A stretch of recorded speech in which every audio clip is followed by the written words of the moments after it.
So we are more and more learning about different types of healing with the two intention. First for having that gift of healing and miracles outpouring in each one of us, and also to get healing. Wir haben jetzt schon verschiedene Arten des Heilens besprochen, und aus zwei Gründen. Einerseits, damit wir selbst Heilung erfahren, und andererseits, damit diese Quelle des Heilens in uns sich öffnet. Our main intention is the gift of healing open in us, that everyone have the gift of healing. Die wichtigste Absicht ist natürlich, dass die Gabe des Heilens sich in uns öffnet, eine Gabe, die jeder Mensch hat. Yes. This is one of the gifts. Jesus said, every believer has this gift, every believer. Jesus hat gesagt, dass jeder Gläubige diese Gabe hat. So Mark chapter 16, 17 says, these signs will accompany a believer. In Markus Kapitel 16 und 17 heißt es, dass diese Zeichen einen Gläubigen kennzeichnen werden. Word 18 says, 16, 18. Markus Kapitel 16, Vers 18 heißt es. They will pick up serpents with their hand, and if they drink any deadly things, it will not harm them. They will lay hands on the sick, and they will be healed. Also Markus Kapitel 16, Vers 18. Wenn sie Schlangen anfassen oder tödliches Gift trinken, wird es ihnen nicht schaden, und die Kranken, denen sie die Hände auflegen, werden gesund werden. This is another aspect. They will lift up serpent. That means they will lift up terrible devils. They will lift up. They have power to lift up. Also das ist wieder symbolisch hier. Wenn sie Schlangen anfassen, ist gemeint, wenn sie mit Dämonen zu tun haben, werden sie big demons. austreiben. Not normal demons, big demons. Ganz große Dämonen sind damit gemeint. And along with that is written, they will lay hand over the sick, and the sick will be healed. Und daneben steht dann auch, und die Kranken, denen sie die Hände auflegen, werden gesund werden. Do you believe this? Glaubt ihr das? Do you believe this word of God will be fulfilled? Glaubt ihr, dass sich dieses Wort Gottes erfüllen wird? Are you a believer? Seid ihr Gläubige? Yes. That's the point. I am a believer, so it should happen. Not because of my doing. God said it, so it should happen. Also das ist der Punkt, weil ich es glaube, weil Gott das gesagt hat, so wird es auch geschehen. Yes. I am suddenly remembering an incident, a healer, one who has a great gift of healing in America. I met him. Ich erinnere mich gerade an einen Healer. Ja, ein Inzidenz. A person who has the gift of healing. Ja, ich erinnere mich gerade an etwas, was mir zugestoßen ist. Ich habe einen Heiler getroffen in Amerika, der die Gabe des Heilens hatte, und er ist auch ein Arzt. So he said he saw a patient with such a open throat. The whole throat is open. The hand can go inside. Such a situation. Er hat erzählt, dass er einen Patienten hatte, dessen Kehle offen war. So ein großes Loch, dass man die Hand hineintun konnte. He said, I cannot do anything. He is a surgeon. He said, I cannot do anything. Und er war auch Chirurg, und doch hat er gesagt, er kann nichts machen. And he put the bandage back and tied up. Und er hat den Verband zurück auf die Kehle getan und But with Hat his es geschlossen. desperation, he cried out, "Oh Lord, I cannot do anything. You do something." Aber in Verzweiflung hat er dann ausgerufen, O Herr, ich kann nichts tun, du etwas. And the next day, he saw this complete open throat is completely made up with the new skin and completely healed. Und am nächsten Tag war diese Kehle geschlossen, bedeckt durch eine neue Haut und geschlossen. And he left his practice of a big surgeon, and he is now an evangelist proclaiming and healing. Und er hat seine Praxis als Chirurg verlassen und ist jetzt ein Verkünder der frohen Botschaft. Yes. So many such incidents we see make us so powerful conviction that through this the faith will increase through this. Viele solche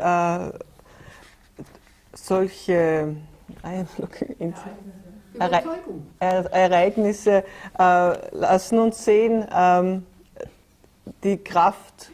Could you say it again?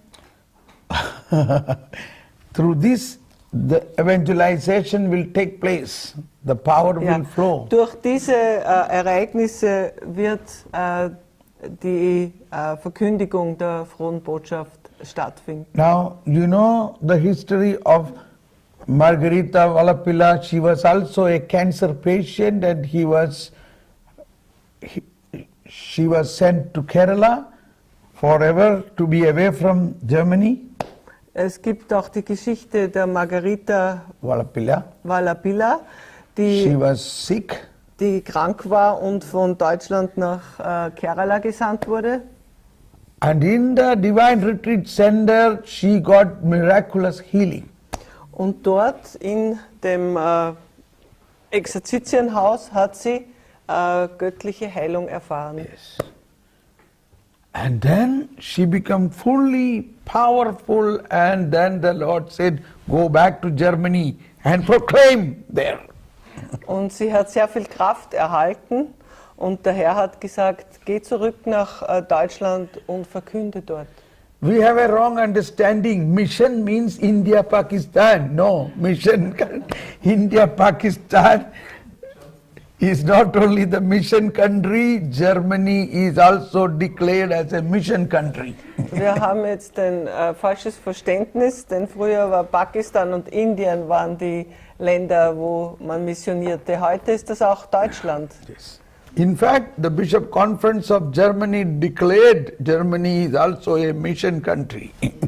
Auch in der Bischofskonferenz ist erklärt worden, dass Deutschland ein Missionsland ist. Yes. So mission, sorry to say, in Mission Sunday, what notice we get for Mission Sonntag? Oder es tut mir leid, dass ich das erwähne, aber es ist so, am Missionssonntag bekommen wir eine Botschaft. Und was ist das? A notice, Einen Zettel. Advertisement. You get only see some poor people begging for some money, and that is what Mission Sunday message. Wir sehen darauf arme Leute, die um Geld bitten, und das wird als Missionssonntag gesehen. So you gave some money, okay, for the poor people in Africa, China or India. Oh, you have done very good, you think. Und dann gebt ihr Geld für die armen Leute in Afrika oder Indien und dann denkt ihr, dass ihr etwas sehr Gutes getan habt. That is not the purpose of mission. Aber das ist nicht wirklich der Zweck einer Mission. That is only a very small purpose. Das ist nur ein sehr kleiner Teil davon. Mission is to proclaim Jesus Christ and do this miraculous, powerful healing deliverance. Denn Mission bedeutet, Jesus Christus zu verkünden und auch die wundertätige und heilende Kraft auszuüben. For that, we need to understand how Jesus proclaimed, that's all. Und um das tun zu können, müssen wir verstehen, wie Jesus verkündet hat. Exactly, he said, follow me. I will teach you, follow me.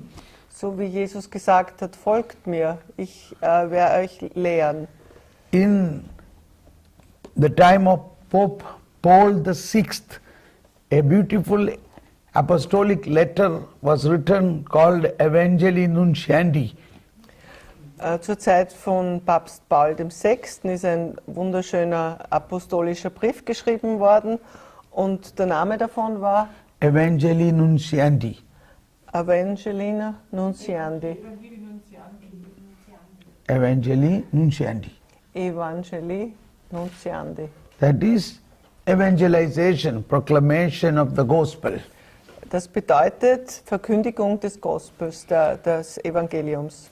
And even today, this is the best document for a guidance how to evangelize. Und auch heute noch ist das das beste Material, um zu lernen, wie wir die frohe Botschaft verkünden. But the sum and substance of that is you do exactly what Jesus Jesus did.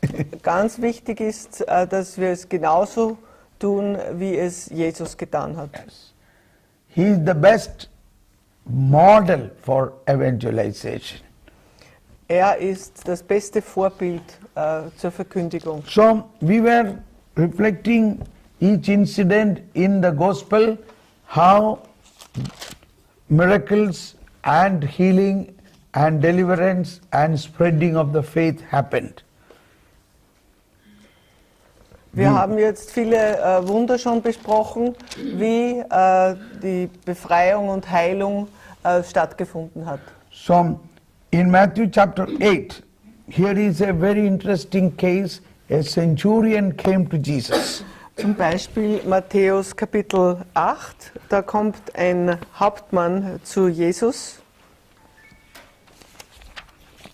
Verse 5 onwards. Ab Vers 5. Yes. When he entered Capernaum, a centurion approached him and appealed to him, saying, Lord, my servant is lying at home, paralyzed, suffering dreadfully. Als er nach Kapharnaum kam, trat ein Hauptmann an ihn heran und bat ihn, Herr, mein Diener liegt gelähmt zu Hause und hat große Schmerzen. Jesus sagte zu ihm, ich will kommen und ihn gesund machen. Da antwortete der Hauptmann. Yes. Matthew chapter 8. Matthäus Kapitel 8, Vers 5 folgende. Elizabeth, show her opponent to her. Okay. So here the immediate response of Jesus was, I will come and cure him. Verse 7. Und Jesus sagte zu ihm, ich will kommen und ihn gesund machen. Das war sein, I will come and cure him. ja, ich will kommen und ihn gesund machen. Yes. Now we must understand how dangerous, how serious is this statement. Wir müssen verstehen, wie gefährlich und diese Worte sind. Because centurion is a Roman, a Gentile. A Jew is not supposed to go into the house of a Gentile. Denn ein Hauptmann ist ein römischer Heide und ein Jude sollte nicht in das Haus eines römischen Heiden gehen. But Jesus, see, Jesus one by one in another way breaking all the Mosaic law. Aber Jesus bricht hier wieder eins der Gesetze von Moses. Or the Pharisees' law. Oder der Gesetze der Pharisäer. When other people heard this, they might said, what are you talking? Going to the house of a Gentile? It's a scandal. Denn andere Menschen, die das hören, haben vielleicht gesagt, was, er ist in das Haus eines Heiden gegangen, das ist ein Skandal. So this centurion understood the political and social consequence of this. So he is telling, "Oh Lord, I am not worthy that you come into my house. I am a Gentile." Und dieser Hauptmann hat diese Situation verstanden, denn er hat gesagt, oh Herr, ich bin nicht würdig, dass du in mein Haus kommst. Er wusste das. But if you say one word from here, there my servant will be healed. Und dann sagt er, sprich nur ein Wort, dann wird mein Diener gesund. Wow. And Jesus astounded about his faith. And Jesus said, "I have not seen such a faith even in Israel." Und Jesus war ganz erstaunt über seinen Glauben und hat gesagt, nicht einmal in Israel habe ich so einen Glauben gesehen. Now you see the interesting point. He is not a Catholic, he is not a Christian, he is not a Jew. Da ist ein ganz wichtiger Punkt, er ist weder Katholik noch Christ noch jüdisch. He is a Gentile. Er ist ein Heide. But he has much greater faith than a Jew, than a Israelite. Aber er hat einen größeren Glauben an Jesus als die Israeliten oder die Juden. Sometimes people come to us with such a faith. Thomas Paul, you simply lay hand over me, I will be healed. We feel doubt, will it happen? But they have faith. Manchmal kommen Menschen mit so viel Vertrauen und Glauben zu mir und sagen, Thomas Paul, leg mir die Hände auf und ich werde geheilt werden. Und der Zweifel ist dann auf meiner Seite, nicht auf ihrer. So this is many people have good faith, already have faith. Also viele Menschen haben sehr starken Glauben. Yes. But we don't understand this. Und We don't understand this. wir verstehen das nicht. We only think by a legalistic way, oh, he is not a Catholic, he is not a Christian. We think like that. Denn oft denken wir nur, das ist kein Katholik, das ist kein Christ. But God's healing power has no boundary. It can flow to anybody. Aber Gottes heilende Kraft hat keine Grenzen, sie fließt zu allen Menschen. Yes.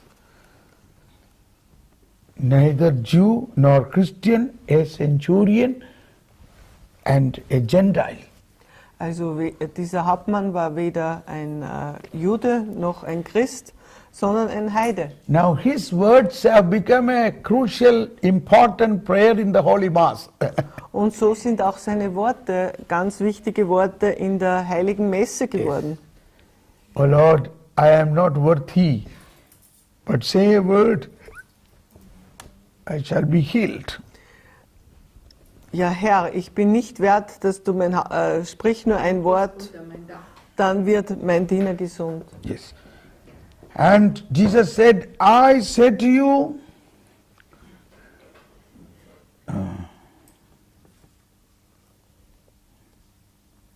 verse 13 says, and Jesus said to the centurion, you may go, as you have believed, let it be done for you.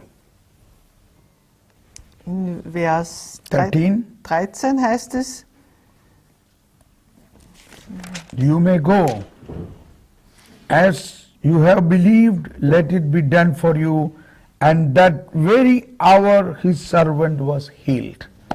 und zum Hauptmann sagte Jesus, geh, es soll geschehen, wie du geglaubt hast. Und in derselben Stunde wurde der Diener gesund. So, now here also we see this expression, the same hour. In that same time, the power touched that servant. Wir sehen hier wieder den Ausdruck in derselben Stunde. Zur gleichen Zeit hat also diese Kraft den Diener gesund gemacht. Now you see the difference of the first incident of the healing of, what is the difference of healing of leper and healing of the servant of centurion? Was ist der Unterschied zwischen der Heilung des Aussätzigen und der Heilung des Knechtes des Hauptmannes? Can somebody say, what is the main difference here? Can somebody say? Kann es jemand sagen, was ist der große Unterschied hier bei diesen beiden Heilungen? Yeah. Einmal war es direkt und einmal war einer dazwischen. One is direct, Direkt. laying hands, and another case is the person is not here, he is far away. Correct? Ja. Yes. Der Unterschied ist, einmal war Jesus dort und hat ihm die Hand aufgelegt, dem Aussätzigen, und hat ihn berührt, und das andere, bei dem The person is not here. Diener, er war nicht anwesend. Person is far away. Er war weit weg. But there is no difference in the process of healing. Jedoch im Prozess der Heilung ist kein Unterschied. That power, dynamic, it's so dynamic. When the Lord say, at that moment, the healing take place there. Diese Kraft ist so dynamisch, dass wenn der Herr sagt, er ist geheilt, dann geschieht die Heilung auch weit weg. We can pray to somebody who is in house, somebody who is in another country. At this moment, healing take place there. Wir können also für jemanden beten, der zu Hause ist oder in einem anderen Land, und in demselben Moment wird er geheilt werden. So this shows the wide horizon of God's power. Das zeigt auch den großen, weiten Horizont von Gottes Kraft. And second difference is, it is not the centurion who is sick. He is not the sick man. Sick man is somebody else. Und es ist nicht der Hauptmann, der krank ist, sondern jemand anderer. But his faith, by his faith, another person is receiving healing. Aber durch seinen Glauben erhält eine andere Person Heilung. This is what is evangelization means. Das ist es, was Verkündigung der frohen Botschaft bedeutet. Evangelization. Say evangelization. Evangelisation. Yes. In evangelization, we are not to pray or not to do things in the same circle of Christians. We have to reach out to those who are not Christians. In der Evangelisation bleiben wir nicht unter Christen, sondern wir gehen zu denen, die nicht Christen sind. Or going out. So your faith has a power not only to receive salvation for you, but it has power to give salvation to somebody else. Denn unser Glaube hat nicht nur die Kraft, uns selbst zu heilen, sondern auch andere zu heilen und zu erlösen. This is great point of faith. Das ist ein ganz wichtiger Aspekt des Glaubens. Through your faith, Jesus' power can flow to another person who has no faith. Durch unseren Glauben kann die Kraft von Jesus zu jemand anderem fließen, der keinen Glauben hat. And that person can be saved. Und diese Person kann dann gerettet werden. Maybe he is in a terrible sin.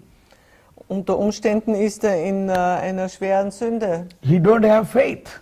hat keinen He Glauben, do not know Jesus. kennt Jesus nicht He is far away. und ist weit weg. But yet he is a human being. He is a child of God, Und son of doch a God. ist er ein menschliches Wesen und ein Kind Gottes. Yes. That is the heart. Okay. Now, here, centurion has faith, but was he a baptized person? He is not baptized. Der Hauptmann hatte also Glauben, aber er war nicht getauft. What about that his servant? Was he baptized? No. Und sein Diener, war der getauft? Nein. Like this, we have to analyze each situation. Also so müssen wir jede einzelne Situation betrachten und analysieren. And then when somebody asks for a prayer, you have to recognize this incident can be connected with what incident of Jesus' healing session. When Wenn- somebody come for a prayer, Wenn also jemand um Gebet bittet, you have to listen that and connect with an incident in the Bible. dann können wir mit einem dieser Beispiele der Wunder verbinden. Yeah. Now somebody called me from America. She was crying. She was terribly sick, and she has a cancer. She has a tumor in the head. Es hat mich jemand von Amerika angerufen und sie weinte und sagte, sie hat einen Tumor. Gewächs im Kopf. And she said, doctor said, urgent open head operation is required, and I have 3 children. I don't know what to do. I don't know. She was crying. Und sie hat gesagt, ich habe 3 Kinder und eine Operation ist nötig, um den Kopf zu öffnen. Sie hat geweint. Is anything possible, Thomas Paul? Und sie hat mich gefragt, kannst du irgendetwas tun für mich? I said, everything is possible. Und ich habe gesagt, alles ist möglich. From here I pray, there you will be healed.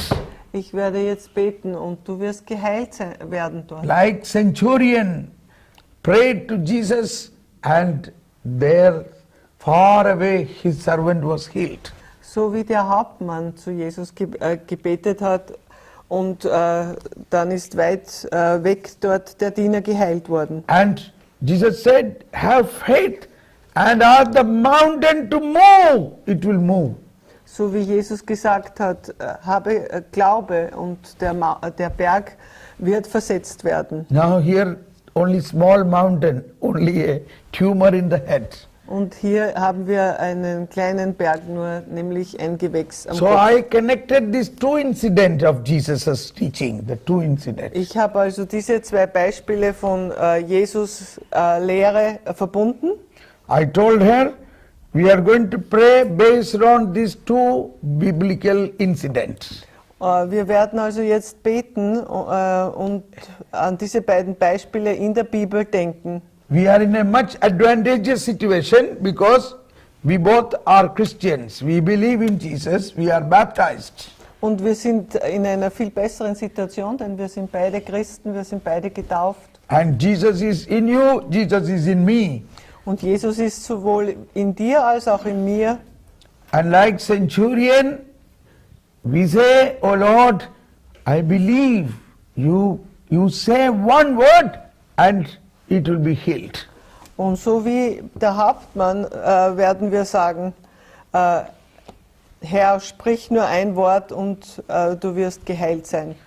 And I also added, Jesus said, whosoever asks the mountain, move, it will move. Whosoever. Und Jesus hat auch gesagt, jeder, Whosoever, whoever. ja, wer immer den Berg, what? Whosoever, Ja, anybody. Wer immer, ja, I said it. Yeah. Anybody ask the mountain to move, it will move. Wer immer den Berg fragt, sich zu bewegen, der Berg wird sich bewegen. He did not say a priest, go to a priest or go to a anointed big man. Er He hat did nicht not say. gesagt, geh zu einem Priester oder zu A bishop or anybody. jemandem, der ein hohes Amt hat. Anybody Jeder, wer immer, who has faith. der glaubt. There may be some. Whatsoever you ask, it will be done. Whosoever, Alles, whatsoever. ja, was immer du fragst, wird geschehen. Und wer immer es fragt. Yes. And with these 2 incidents in our heart and mind believing, I prayed. Und wir beide dachten und glaubten an diese beiden Vorfälle und haben so gebetet. And she felt complete freedom and healing. Und sie hat sich ganz befreit und geheilt gefühlt. Next day, she went to the doctor doctor said we can have one more scanning before we operate, Und am nächsten before Tag we decide about the operation. Am nächsten Tag ging sie zum Arzt, um noch einmal untersucht zu werden vor der Operation. And that is not there. This tumor is disappeared. Tumor is not there. So what is to operate? There is no operation. Und sie fanden keinen Tumor mehr. Also es war nicht nötig, sie zu operieren. So this way, God's power. So she felt such a power of God working in her.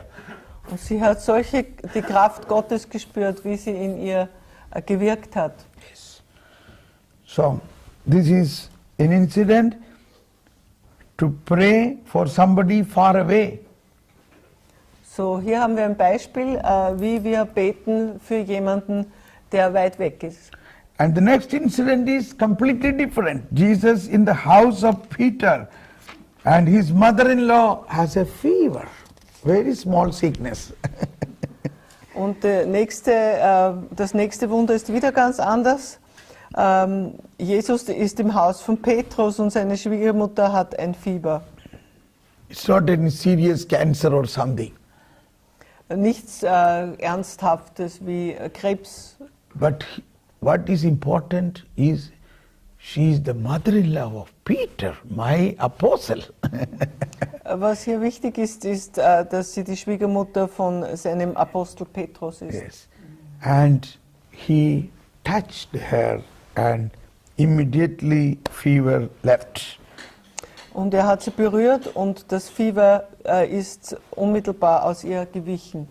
And she rose and she began to care for him. She began to serve him. Und sie ist aufgestanden und hat für ihn gesorgt.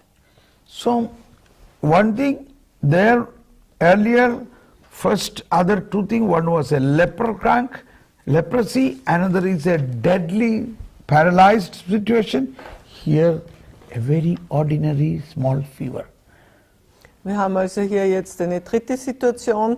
Zuerst war es ein Aussätziger, dann jemand, der gelähmt ist und jetzt ein Fieber. Yes. So, for God, He don't mind even a small things. He will pray and heal, because the purpose is the experience of God and the experience of faith. Für Gott macht es keinen Unterschied, ob es eine kleine Sache ist oder eine große. Das Wichtige ist hier die Erfahrung des Glaubens. Okay, now this way when we study, now you must study more incidents in the Bible later on. Wichtig ist, dass wir weiter in der Bibel mehr über die Heilungen mehr erfahren und sie studieren. Yes. And then you will understand every incident has very, very special characteristics. Und dann sehen wir, dass jeder einzelne Vorfall ganz verschiedene Merkmale hat. Yes. One incident next is calming the sea. This is not a healing of a human being. Calming the sea, which was turbulent, which was so much full of waves and rain and turbulence. Da kommt jetzt dann auch ein Vorfall, wo Jesus den Seesturm gestillt hat. Wieder etwas ganz anderes. So here it is also a teaching about faith to the apostles. Und damit lehrt Jesus auch die Apostel, was Glaube ist. They were crying. They thought they will all drown. They will be dying. Denn sie waren voll Angst und haben geschrien, denn sie glaubten, sie werden sterben durch den Sturm. But in the midst of this chaos, Jesus was sleeping. Und in all dem Chaos hat Jesus geschlafen. That is Jesus. For Jesus, all this chaos is nothing. Für Jesus, dieses Chaos ist gar nichts. Yes. Do you have a chaos in your life? But remember, Jesus is also in your boat and sleeping. Also auch wenn ihr ein Chaos habt in eurem Leben, dann erinnert euch, dass Jesus in eurem Boot ist und schläft. One thing is, you can surely raise him up, but that is not the solution what Jesus said. Jesus said, you also sleep with him. Ihr könnt ihn sicherlich aufwecken, das ist jedoch nicht die Lösung. Die Lösung ist, um mit ihm zu schlafen. Solution is, that's why Jesus said, they woke him up, and Jesus said, where is your faith? Sie haben ihn aufgeweckt und Jesus hat gesagt, wo ist denn euer Glaube? So, you have to believe Jesus is aware of this chaos in your life. He will handle at the right time. Also ihr müsst glauben, dass Jesus sehr wohl weiß von diesem Chaos in eurem Leben und es zur rechten Zeit lösen wird. That is the faith. That is called faith. Und das ist genannt Glaube. Okay, if your faith is not so high, you will raise up Jesus. That is your cry. Wenn ihr also keinen so starken Glauben habt, dann werdet ihr Jesus aufwecken. And Jesus got up and he made everything quiet. Und Jesus stand auf und hat den Sturm gestillt. Yes. That is where we make flying novenas sometimes. Infant Jesus 9-hour novena, flying novena, urgent help needed. Es gibt auch eine fliegende Novene zum Jesuskind, das sind 9 Stunden. Yes. Every hour you pray. Ja. And you will find immediate intervention comes. Jede Stunde wird gebetet und dann kommt ein unmittelbares Eingreifen von Jesus. I had in emergency I too do this in spite of all my faith. In Notfällen tue ich das auch, also trotz meines Glaubens. So there is 2 levels. One thing Jesus say, why you woke me up? You should have believed that I am here with you. Also wichtig ist, dass einerseits, dass Jesus gesagt hat, warum weckt ihr mich auf? Ihr hättet glauben sollen, dass ich hier bei